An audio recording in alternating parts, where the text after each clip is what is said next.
Okay, so here we go. I'm busy with an update to the renewal process that we ran through yesterday, where, if you remember correctly, I did in actual fact go through my dealer license renewal as well as the amateur ZS6 CRT renewal.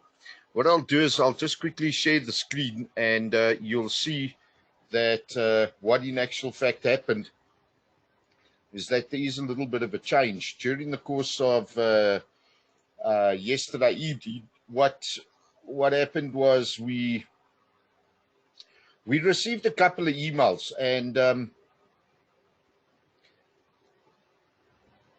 during the course of the morning, once I put in the application for renewal, we got this email to say that you need to log on and renew your license and all the rest of it. But then last night, and you'll see here this yesterday afternoon at about 16:46, it said my payment had been approved. Unfortunately, with this email, it doesn't actually stipulate for where or which account or which license that there's been an approval, and that's what makes it a little bit on the difficult side. Just so that I can move to the next slide or the next tab. One has to then log on to go and check and see what is going on. So there's no reference numbers. And then the renewal application is approved and your license was renewed. So those are the two emails that I got at about 4:45 yesterday afternoon. Now, if you take a look at this, what has actually happened is it has renewed the dealer license. That was the first license that I did the upload for the proof of payment before doing the amateur one, where I still had to go and figure out how much and download the invoice and get all the other bits and pieces. And in order to show you just how the system overall should be operating and the benefits of it is, please bear in mind, yesterday being Monday the 8th of March, I in actual fact did do the payment already on Sunday the 7th of March, which means that the following day the accounts section or department of ICASA actually did look at the bank statement, fortunately, and discovered that my payment was there, and they could match it up with the proof of payment that I had uploaded, and voila, they approved the payment. And of course now, if you take a look and compare it to the unrestricted, which says invoice pay, upload payment, those were the buttons that we were looking at yesterday for both the radio dealer and the CERT unrestricted amateur license.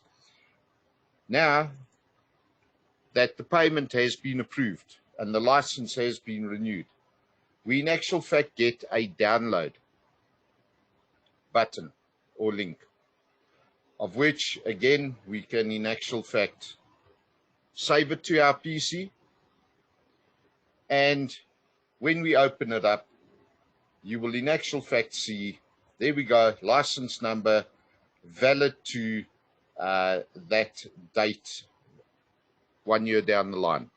If it was an amateur license, it'll be X amount of years down the line, depending on what you paid for.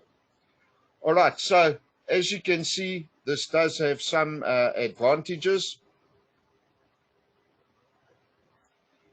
with regards to using the system. Far more effective, far more efficient, definitely a lot faster. Please bear in mind that the ICASA staff still need to follow their process, and they could in actual fact be the ones that delay the final outcome or the capability of moving from one step to the next.